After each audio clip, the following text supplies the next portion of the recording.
Voyance ancestrale, soins spirituels, enseignement et savoir. Dans les pratiques mystiques, il y a ce que l'on appelle le vol de mémoire. Vous avez ces personnes-là qui ont une mémoire grande, une mémoire intellectuelle, une capacité de mémorisation facile, une capacité de représentation facile. Et c'est là où tu entends souvent « Waouh, tu as une mémoire d'éléphant ».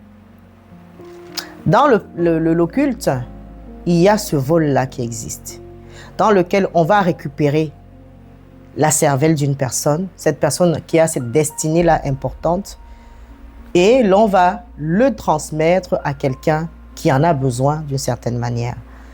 Certains mystiques le font, certains sorciers le font, certains maîtres aussi qui ont cette technique-là, cette capacité, et cette connaissance-là aussi, de par certains rituels, aussi ont la possibilité de le faire.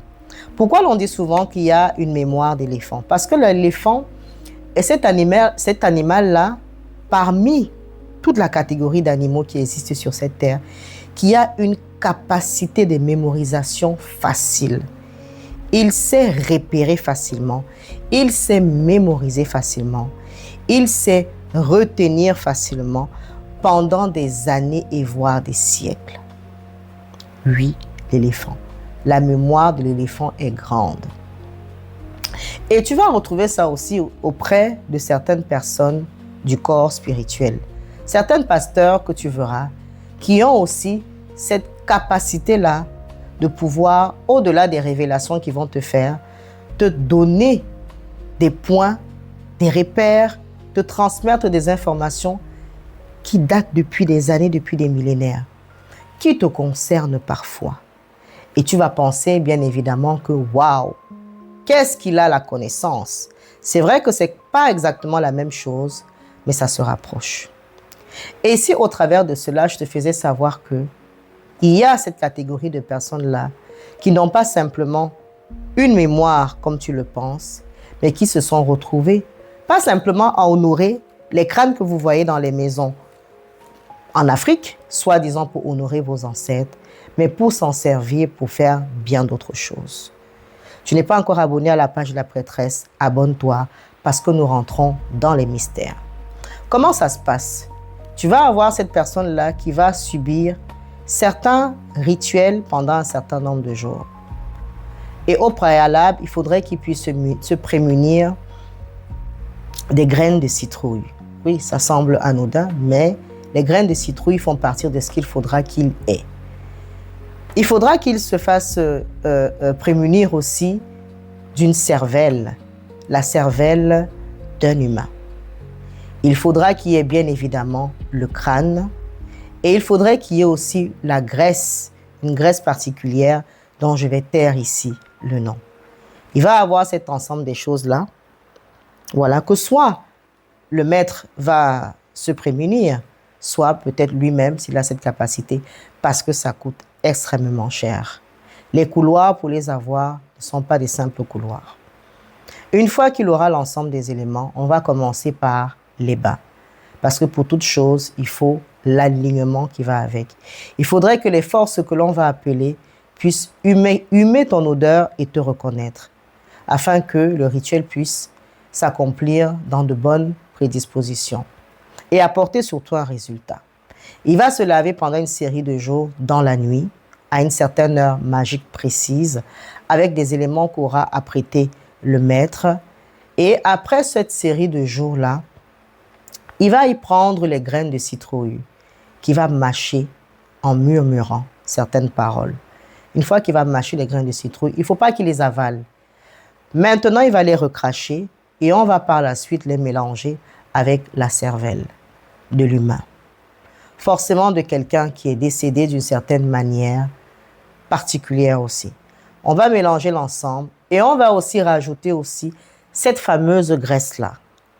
Il va maintenant se mettre à genoux devant le crâne humain qui sera ouvert et il va introduire l'ensemble de ces éléments, de cette pâte-là obtenue à l'intérieur. Quelques jours après, ça va germer. Puis ça va germer. Une fois maintenant que ça aura germé, Il va de temps en temps, bien évidemment, l'arroser parce que ça va germer, comme si c'était un mélange de terre avec des graines.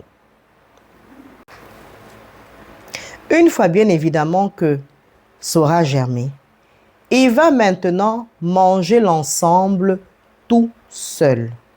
C'est ainsi qu'il va voir ses facultés se développer à l'infini, sa connaissance se développer, la capacité de mémorisation se développer à l'infini, la mémoire se développer à l'infini. Il va maintenant facilement retenir tout. Il n'y aura pas ce problème de non, j'ai du mal à retenir, non, il faut que je dorme d'abord, je me réveille. Tout ce qu'il voudra retenir, son cerveau sera prédisposé à retenir cela en un rien de temps. C'est ainsi maintenant que le rituel va se terminer. Il n'y a pas une affaire de qu'on va renouveler, non. Il n'y a pas une affaire de qu'il faudra que ci, il faudra que ça, non. La condition première, déjà dans ce cas de figure, c'est se taire.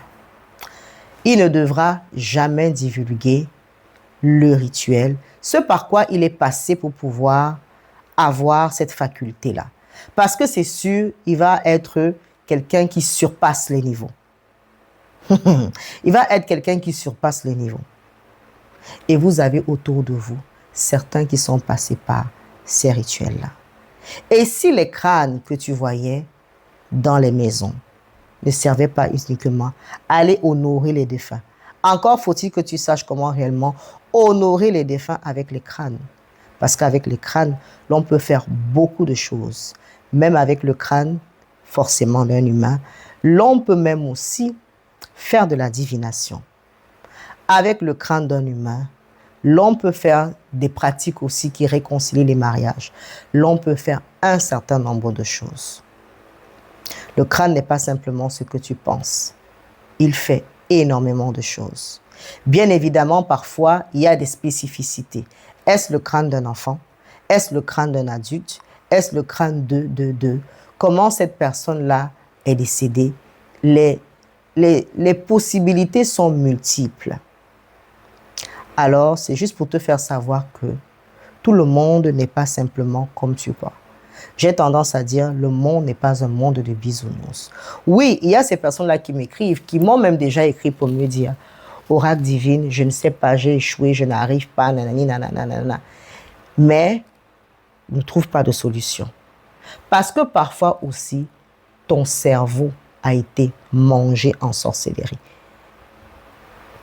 afin d'être donné à une autre personne qui a payé dans le marché noir. Donc, il faudrait comprendre déjà que d'abord, le tout n'est pas simplement d'avoir le crâne, c'est aussi d'avoir ce cerveau-là. C'est Oracle Divine, votre prêtresse. Abonne-toi, partage, soutenez la page, soutenez la page. Ça ne vous coûte rien un like. Partagez à quelqu'un aussi qui a besoin de ce savoir. Shalom.